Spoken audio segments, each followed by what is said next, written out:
quel décryptage ci plan de redressement bi parce que y a eu des réserves aussi ndax bëri na plan yi fi jàll waaye ndax bii plan cette fois-ci dina doon loo xamante ne vraiment dina impacter les plans autant économiquement que socialement askan wi. Les plans sont différents. Il est vrai qu'on peut partir de 79 avec le plan de Senghor. mënuñu dugg ci plan d'ajustement yi c'était des plans imposés et par les institutions de Bretton Woods jusqu'à la fin des années 90 plan Sakhoulou ñëw et c'était un plan d'austérité. Donc yeneen plan yi fi jaar yëpp c'était des plans yoo xam ne c'était en cours stratégie nationale de lutte contre la pauvreté stratégie de lutte pour xawma croissance accélérée ak yeneen yoo xam ne jaar na fi.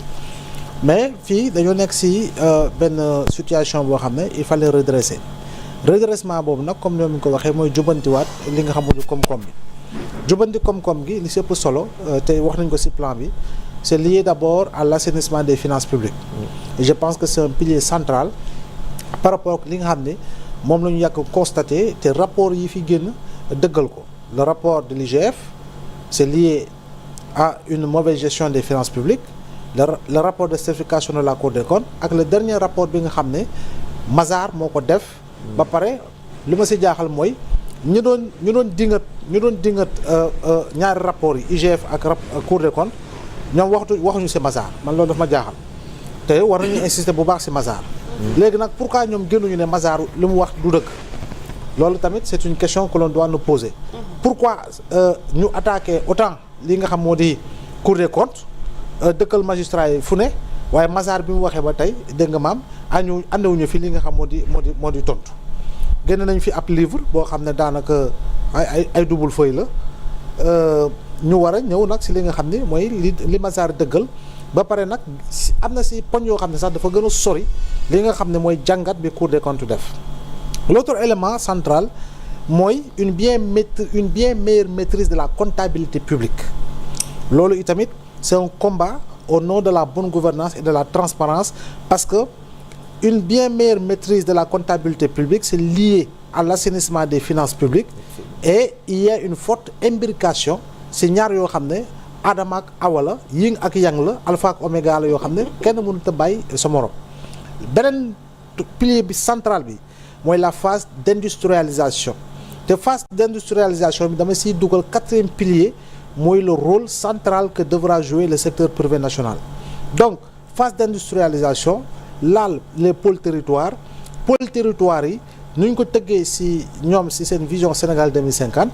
mi ngi soxal dëkk bu nekk capacité bu mu am l'exploiter pour véritablement des rendements et des dividendes importants yoo xam ne dafay laal et dafay soxal li nga xamoon wàllu population bi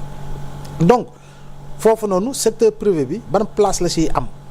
ban place la ci war a jouer surtout dans le cadre du partenariat public-privé jëm ci li nga xam ne moo soxal un niveau d'investissement te le Premier ministre a insisté ci plan bi donc investissement boobu lu ñu war a yokk la lu ñu war a dëgëral la lu ñu war a ful la pour que véritablement ñuy egsi ci benn niveau il y a véritablement la relance de l'industrie des industries yoo xam ne aujourd'hui ça fait partie du passif économique et industriel du Sénégal yoo xam ne dañ ko war a rendre à nouveau actif donc loolu itamit secteur privé bi daf ci am pàcc bu rëy mais le secteur primaire il a insisté c'est l'agriculture c'est l'élevage et c'est la pêche donc foofu itamit comment redynamiser les trois secteurs clés surtout l'agriculture pour atteindre autosuffisance et pouvoir assurer la sécurité alimentaire on le sait pertinemment au Sénégal nous avons fait des bons en avant parce que en termes de surface emblavée nous en avons plus il y a une bien meilleure maîtrise de l'eau donc lu ñu war a gën a suuxat la pour mu gën a mën a jëm kanam donc éléments yooyu je pense que c'est des éléments yoo xam ne centralité bu ñuy occuper ci plan bi am na léegi nag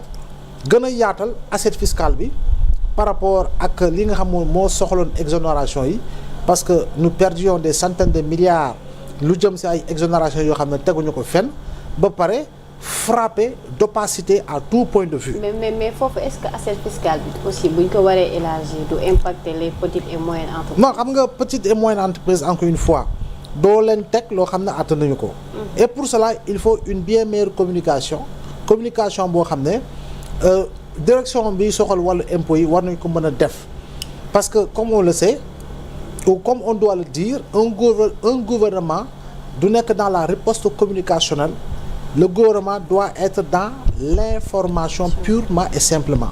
mais loolu li koy renforcer c'est la révision du code des investissements. voilà léegi qui est en cours. voilà léegi nag gouvernement bi na yem ci informer. ba pare jëm ci information boo xam ne dina yegg fi mu war a yegg pour nit ki comprendre ko bu comprendre nit kooku dafay wëlbati ku nekk un relais. donc loolu tamit war nañ ci insister. léegi nag lu jëm ci wàllu riposte ñiy yore parti politique di nekk Pastef ak ci seen alliés ñoom ñooy organiser les conditions véritablement de riposte en termes de désinformation wala leneen loo xam ne soxal na leen donc plan bi daal man poñ yooyu laa ci jàpp yoo xam ne pour man c'est des points essentiels te itam premier ministre moom da ko waxoon ay services am même li ñu annoncé ci wàllu xaalis bu ñu war a dugal ci gafak état dañ ko minoré maanaam demuñu ci li nga xam mooy majoré ko mais dañ ko minoré boobu nag dina tax effectivement nga xam ne boo ci yeggee di nga xam ne mën nga yegg fi gën a kawe li nga jàpp ci limu ci xaalis pour mën a jëm ci maximum boo xam ne effectivement dina yegg foo xam ne war na fa yegg fort heureusement li ñu annoncé ci wàllu élargissement assiette fiscale bi laalul góorgóorlu bi parce que loolu tamit jàpp naa ne lu am solo la léegi nag lu ci des jeu de hasard yeeg ak yeneen yoo xam ne war nañ fa mën a génne ji koppar jàpp naa ni loolu yëpp réorganisation la au sommet jusqu'à la base pour ñu mën a jëm ci li nga xam ne redressement moom solo. yoo xam ne yaakaar Abbas mënuma jàll te laajuma leen ko ci réorganisation wàllu fisc boobu noonu nga xamante ni dafay laal créateur de contenu comme vous êtes des professionnels des médias et de la communication on parle déjà benn aspect accès à l'information ci loo xam ne loolu laal wàllu député yi la tamit. y a tout ça yi nga xamante ne tey war nañu soxal tamit ñun suñu taxawaay ba ñi nga xamante ni tey médias yi dundee. chaîne yi ba fi YouTube maanaam déjà am na lu ñu leen di jël ci seen wàll ki état bu naree corsé waat te moment bi ñu toll nii ku ne xam na ni aide bi wala accompagnement bi wala opportunité yi pour accompagner médias yi ba tey. am na lu ci yoo xam ne effectivement moo tax ma ne la foofu il faut une bonne communication mais pas seulement une bonne réflexion pour mun a entourer loolu yëpp parce que le créateur de contenu bu fekkee ni moom dafa nekk. créateur de contenu buy liggéey ci wàllu information dafay def li nga xam moo di service public boobu dafa am loo xam ne dafay soxal gouvernement bi ci li nga xam moo di ay activités am yoo xam ne kooku noonu wala ñooñu noonu dafay bokk ci ñu koy relayer donc foofu noonu war nañ see liggéey waaye liggéey bi jiitu pour man mooy waxtaan gi ñu war a sumb ndaxam sumb nañu waxtaan ministère de la communication sumboon na ko ci ñetti fan médias yi def nañu assise nañu boole ñaari tërë yi jukki ko boolandoo ñaari jël ci gën a baax waaye tam jëm ci waxtaan goo xam ne dina débloquer fonds d'aide bi nga xam ne effectivement ça permettrait une bien meilleure respiration économique des entreprises des entreprises de presse ba pare ñu jëmaat ci li nga xam mooy refinancement kuréel bi nga xam ne mooy joxe carte nationale de la presse bi parce que ñu bari ñu ngi koy xaar parce que produire ñu ay carte nationale de la presse te loolu dafay gàllankoor professionnel bi et puis donc déjà correct mu ngi nii fermé na ay portes. voilà donc loolu yëpp mi ngi jëm rek ci gafaga li nga xam ne moo war a jóge ci gafaga état dem ci média yi mais comme ni ñu ko xamee jàpp naa ni nag sumb nañu waxtaan te conclusion yaa ngi fi kon boog conclusion yi nañu jëm ci application bi mais miser beaucoup plus non pas seulement sur l'application mais plutôt sur l'applicabilité parce que loolu tam lu am solo la dans tous les cas affaire bi du xiiroo du ŋaayoo entre les entreprises de presse et l'État du bu ñu jàpp ni dañuy xeex diw wala bàyyi diw wala dañuy bëgg a tuutil diw wala màggal diw déedéet je pense que lu ñu bëgg a teg dinañ ko teg ci yoon et que médias yi ak professionnels yi ci nekk ñëpp a ngi fi te jàpp naa ni dina gën a leer bu ñu yóbboon nag fond d'aide bi ba presque 4 milliards ak lu tegu jàpp naa ni lu am solo léegi nag reste plus qu'à créer les conditions pour mën ko jox ñu ko yellool parce que tamit comme on le sait c'est une loi boo xam ne mi ngi fi mais avancé bu ñu def si yokk ko baax na léegi nag nañu fexe waxtaan ci pour gën see mën a génn. nga terminer avec l'annonce de la loi sur l'accès à l'information bi ñu bëgg a amal à l'Assemblée. Oui, c'est une très bonne chose loolu c'est une très bonne chose. Qu'est-ce qu'on veut dire par là accès à l'information? L'accès à l'information c'est une bonne chose léegi nag dañu xaar ñu génne ko pour ñu xam terme de référence yi. mais buñ ko jëlee dans la généralité accès à l'information moom dafa mës a nekk jafe-jafe fii si suñu réew. parce que tey jii nii su ma nee koŋ-koŋ ab ministère wala koŋ-koŋ ab direction di def samay l'enquête wala boog di bëgg soxla ay information le plus souvent information boo may soxla daanaka pour ma am ko c'est la croix et la bannière. donc libre accès à l'information pour le professionnel de l'information et de la communication surtout jàpp naa ni dina xeex désinformation dina xeex fake news dina xeex intoxiqué yu demee noonu ba nga xam ne effectivement la nga soxla comme ni ñu koy waxee délibération tey si mairie ba citoyen bi am na droit dem assister si donc loolu déjà accès la à l'information kon boog leneen lu si jëm soxal état si lu gën a yaatu ñu war see mën a yegg ba mën a jot xibaar bu ñuy gën a soxla wala bu ñu yitteel si kuréel bi nga xam ne moo nekk si biir état bi jàpp naa ni loolu bu jàllee dina yombal liggéey bi si suñu fànn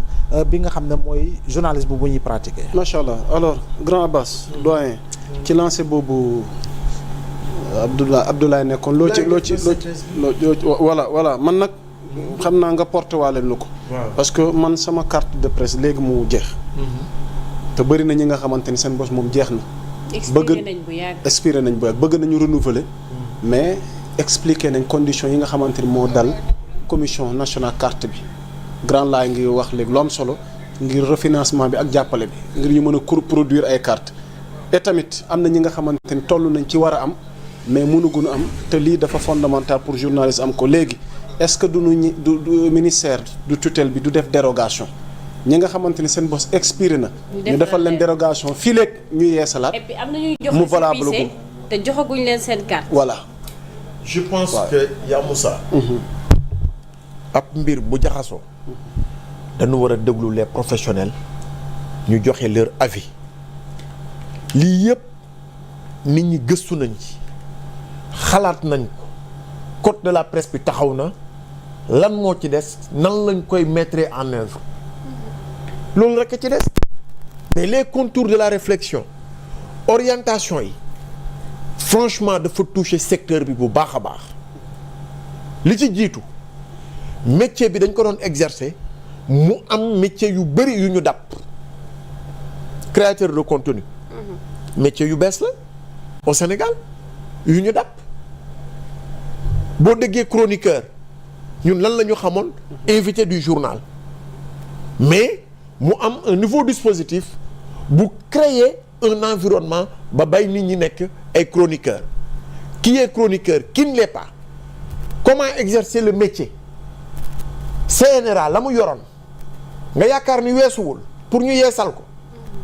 CNRA am na organe yoo xam ne mënu koo contrôler donte moom mooy organe de régulation bi de l'audiovisuel moo tax ñu war a dem ak CNRA ci def ko au conseil de régulation de l'audiovisuel loolu yëpp c'est des changements yoo xam ni dafa tax environnement bi xaw a jaxasoo mais y a pas de problème pour man les difficultés yi nga xam ne moom mooy suñuy kuréel yi ñu am c'est lié aussi à ce que état mën a xool financement ya est-ce que jaaroon na yoon lan mooy jafe-jafe yi yan orientation lañ ko mën a jox pour gën koo dooleel.